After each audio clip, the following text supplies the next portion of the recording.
The prince raised his hand in the council chamber, and every face turned toward him with practiced reverence. "We shall honor the treaty with Valcrest," he declared, his voice steady with the authority of 17 years preparing for this moment. Lord Merrin nodded slowly. "A wise decision, Your Highness."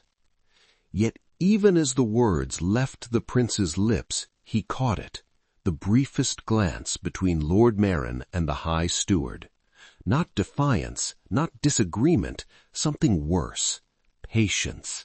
The same look his tutors gave when he recited lessons they had already prepared him to say.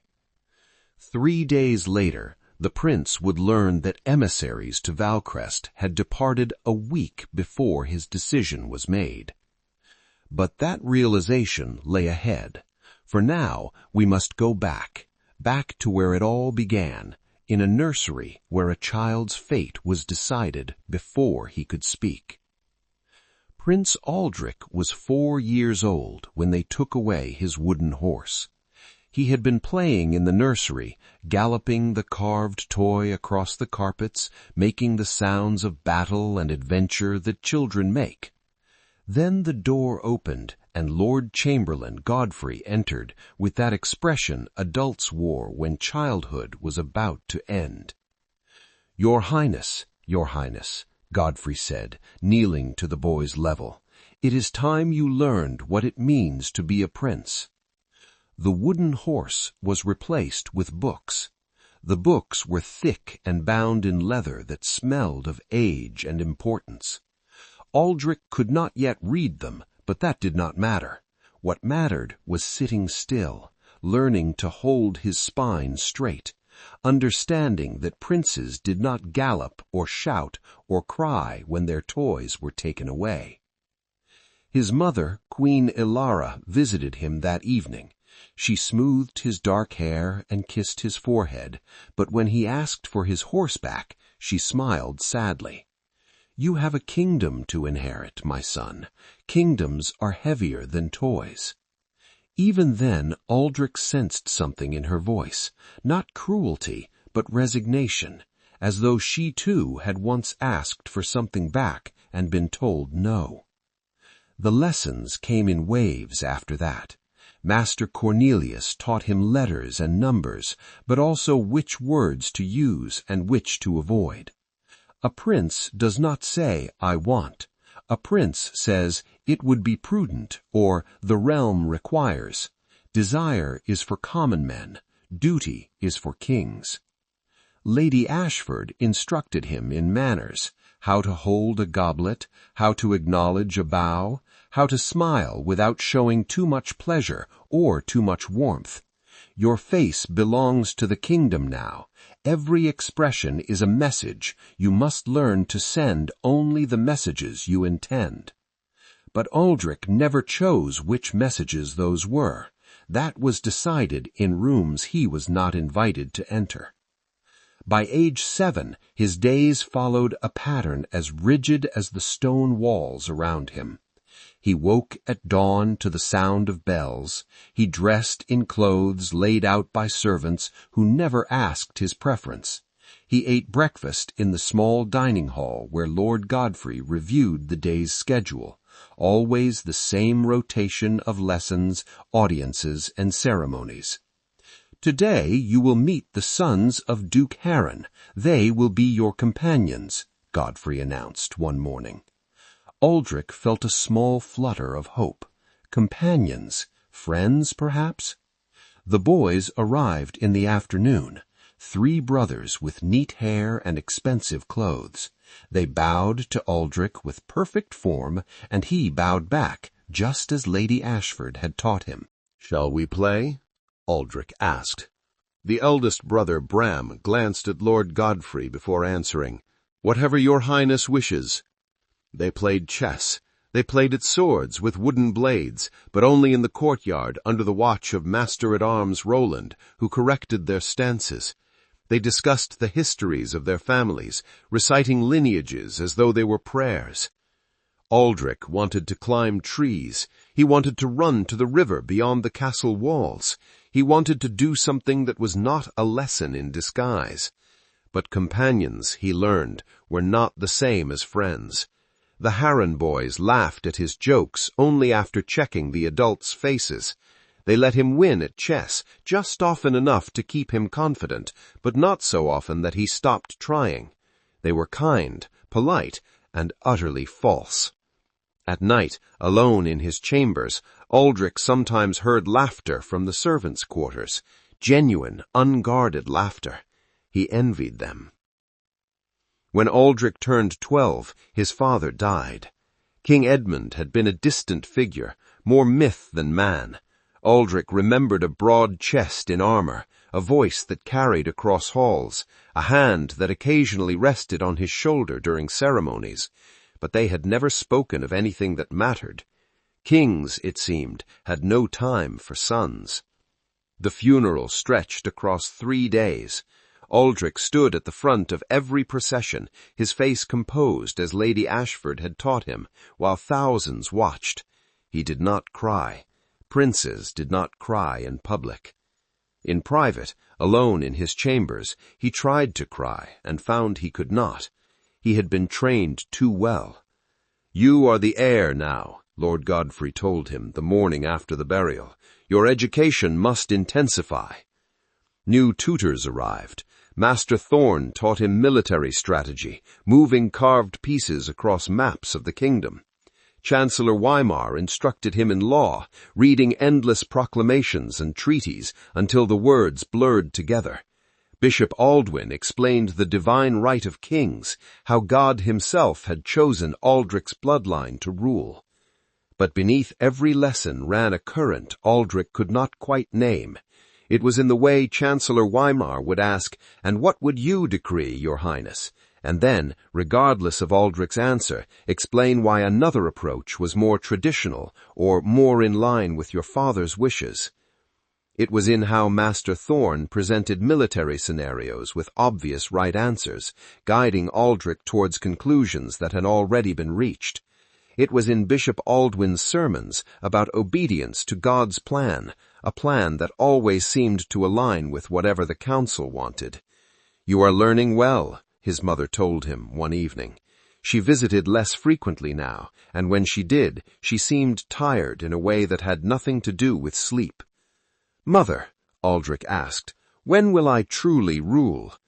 She studied him for a long moment, and he saw something flicker in her eyes, warning, perhaps, or pity. "When you are ready," she said softly. "But ready for what? That is the question." She left before he could ask what she meant.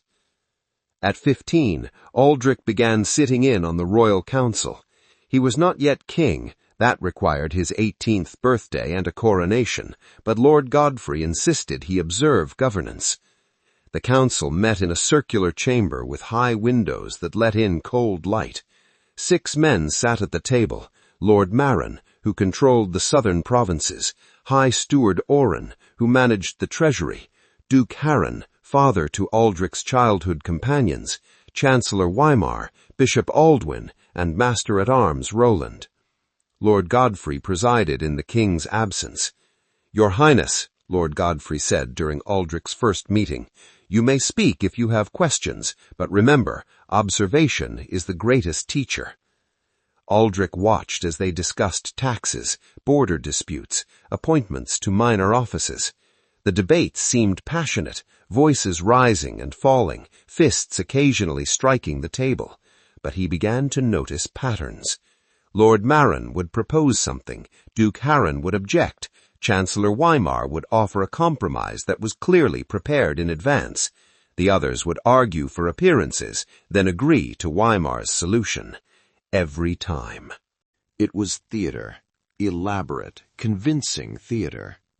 "Your Highness," Lord Marin said one day, turning to Aldric, "you have been silent. What are your thoughts on the grain tariffs?"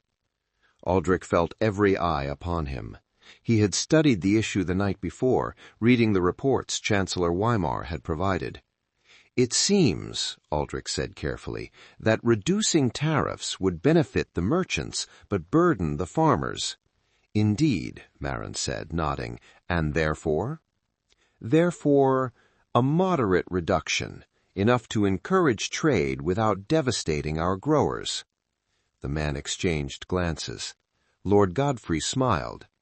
"Wise counsel, Your Highness, the very conclusion we had reached." Aldric felt a swell of pride. He had contributed. He had been heard.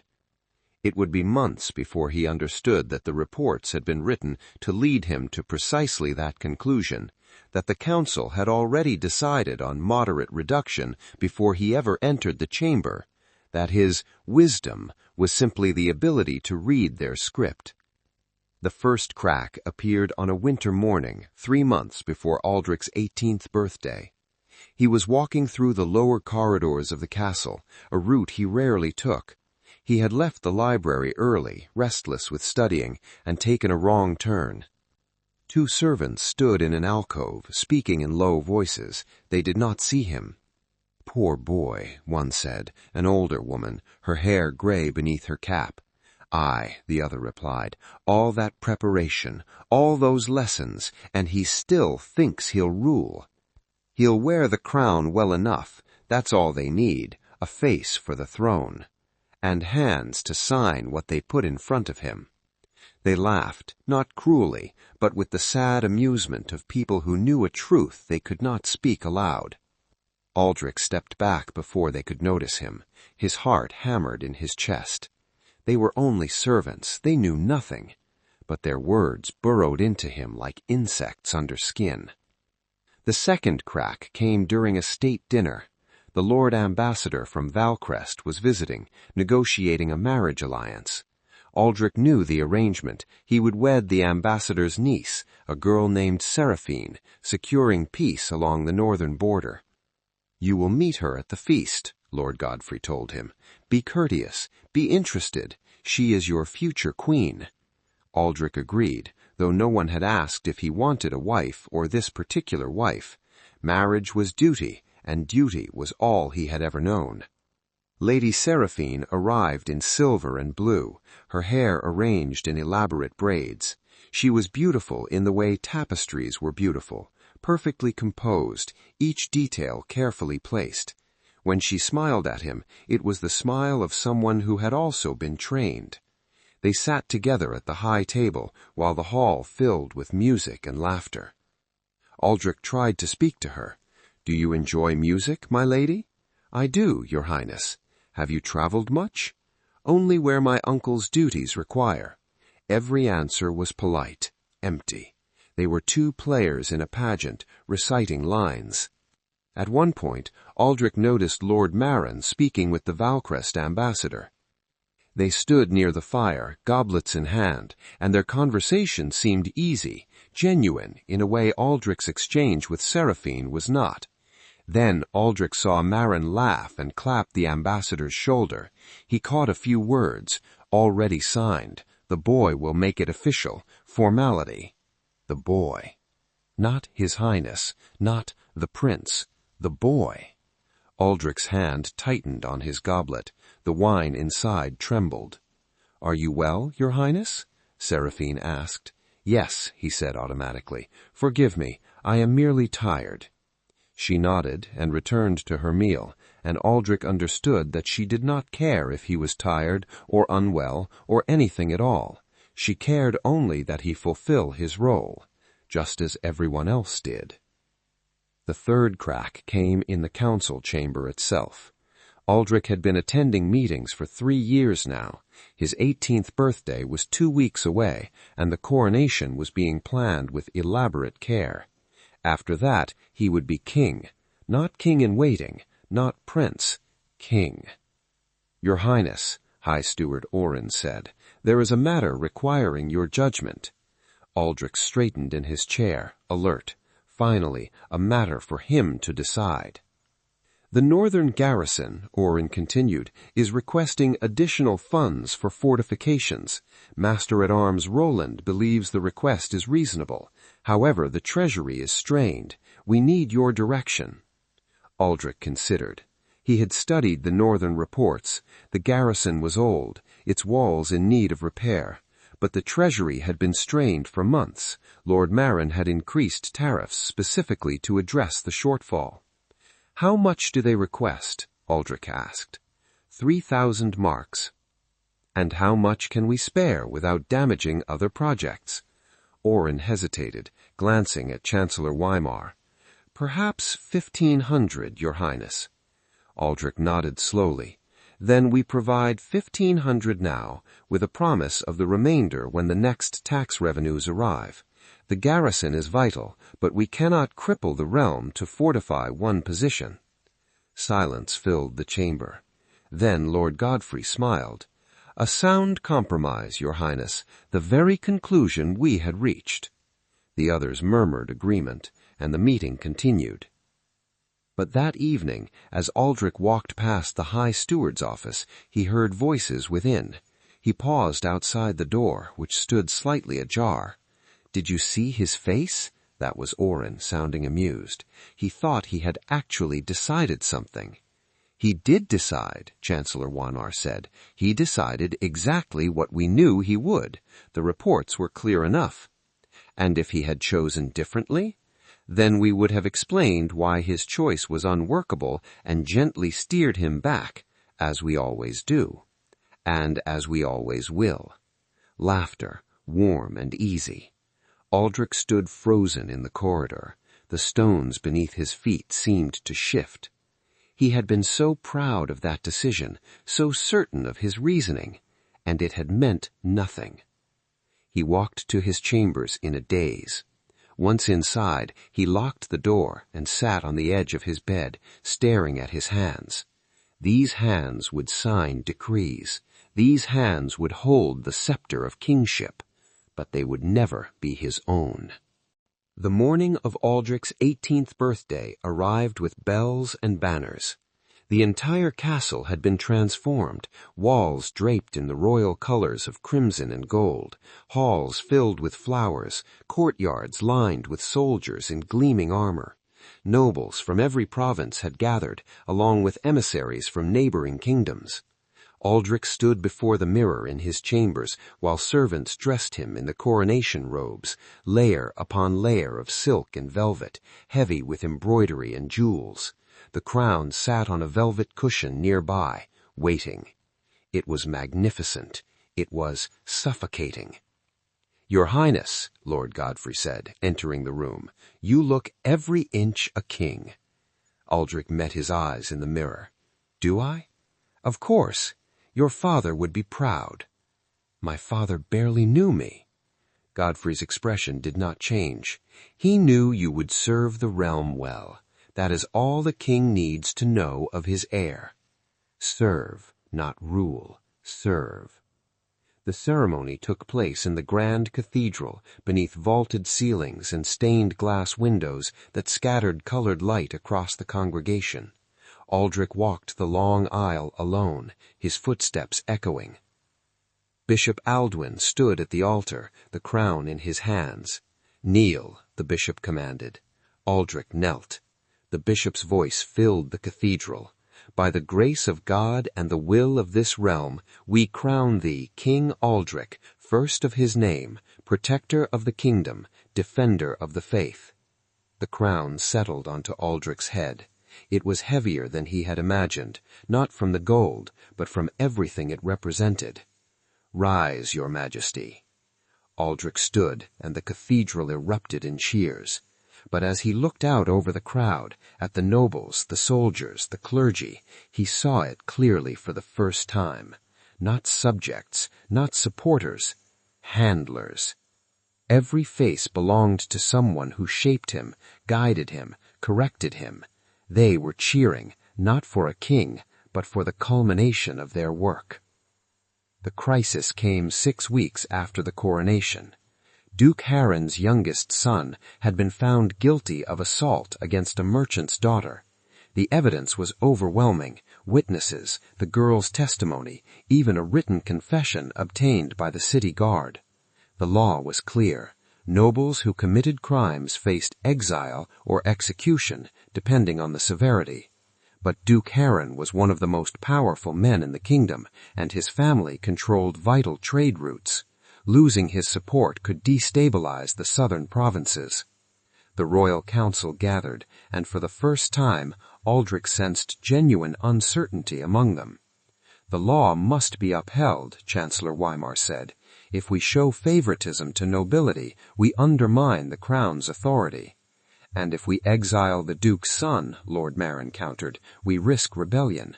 Duke Harren commands 3,000 men. 3 days passed. Duke Harren did not rebel. Instead, he sent word that his son would leave the kingdom as commanded, and that the matter was settled. Aldric felt a cautious triumph.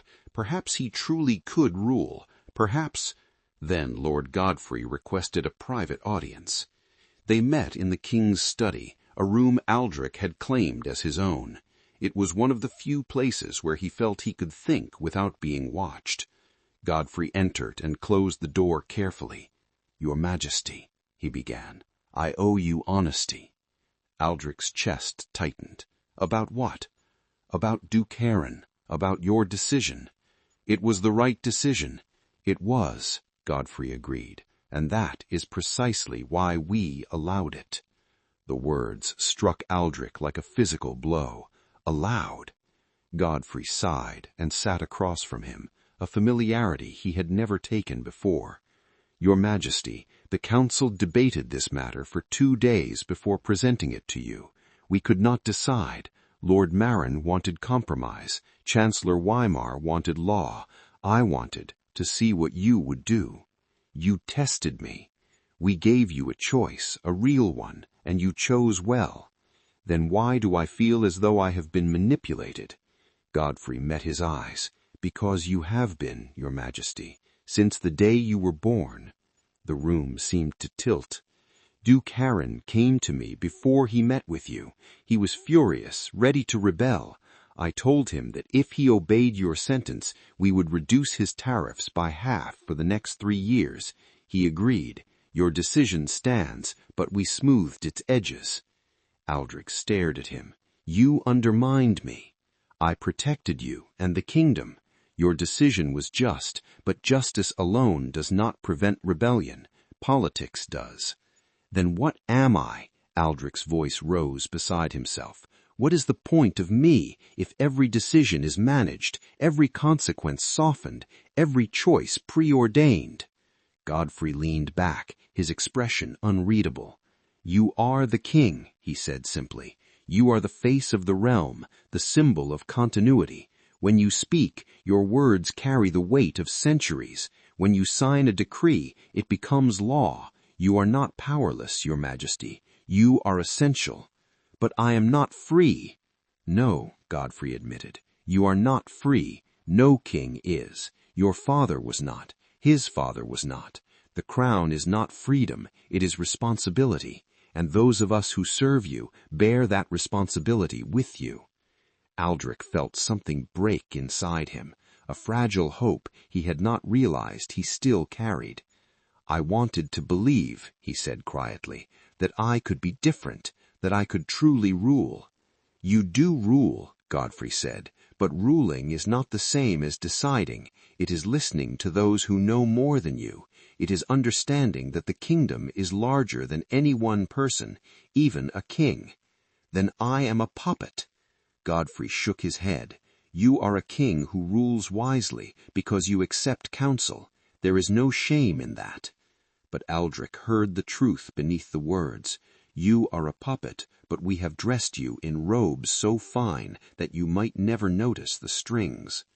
"Leave me," Aldric said. Godfrey stood and bowed. "As you wish, Your Majesty." He departed, and Aldric sat alone in the study. Outside, the kingdom went about its business. Farmers tilled fields, merchants traded goods, soldiers stood watch on walls. None of them needed him. They needed the idea of him, the crown, the throne, the illusion of order. He was a symbol, a seal on documents others had written, and he always would be. Months passed. Aldric continued to sit in council. He continued to sign decrees. He married Lady Seraphine in a ceremony that lasted 3 days and meant nothing. She was kind to him in the distant way of a colleague. They shared meals and formal appearances. At night, they retreated to separate chambers. It was a marriage of crowns, not of hearts. One evening, as autumn turned to winter, Aldric walked the battlements alone. The guards kept their distance, giving him the illusion of solitude. He looked out over his kingdom, the city sprawling below, lights flickering in windows, smoke rising from chimneys.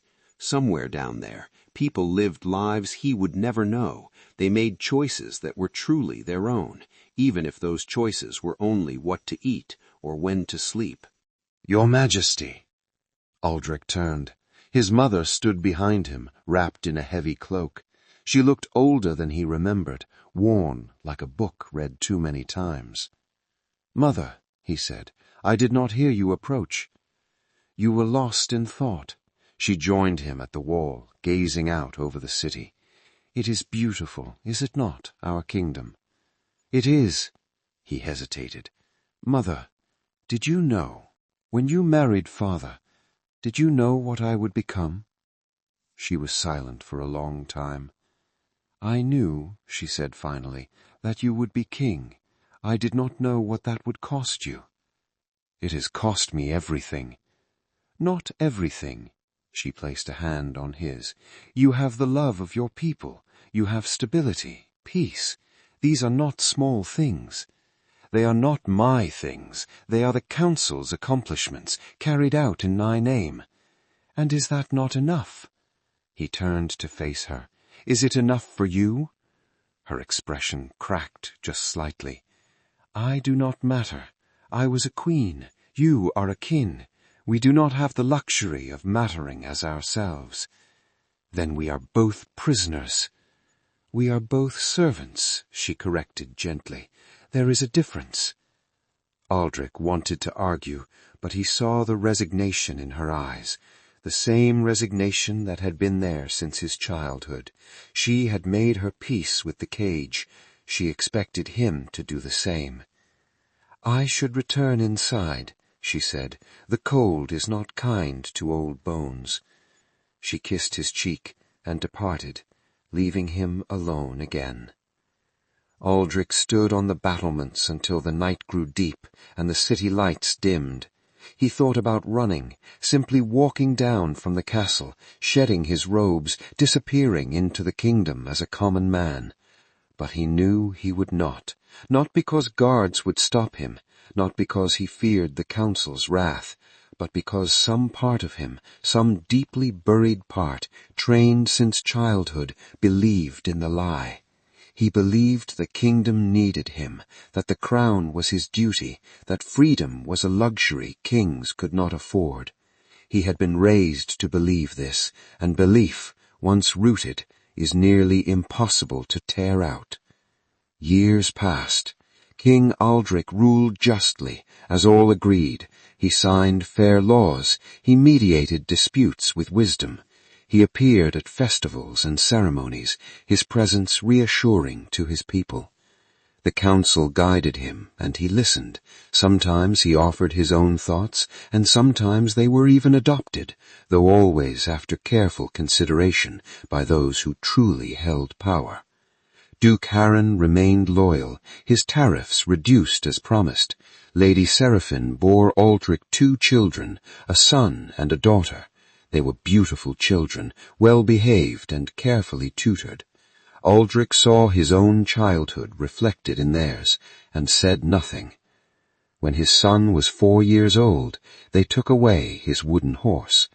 The boy cried briefly, and then learned not to cry. Aldric watched from the doorway of the nursery, his heart aching with a grief he could not name. That night he asked Lord Godfrey, "Will my son rule, truly rule?" "He will be king, your Majesty, as you are, and he will serve the realm well." "That is not what I asked." "I know." Aldric did not press further. He knew the answer. In the end, King Aldric was remembered as a good king, wise, just, and steady. His reign brought prosperity and peace. His name was recorded in the histories with honor.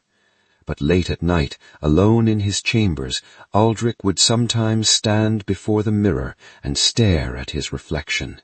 He wore the crown, he wore the robes, he carried the scepter, but the man behind them, the boy who once galloped a wooden horse and dreamed of freedom, had vanished long ago, if he had ever existed at all. And somewhere in the castle, in rooms Aldric was not invited to enter, the council met and made decisions. They would present those decisions to him in the morning. He would consider them with the gravity of a king. He would make his choice, and they would smile and nod, because his choice was the one they had always intended him to make. The performance was flawless. It always had been.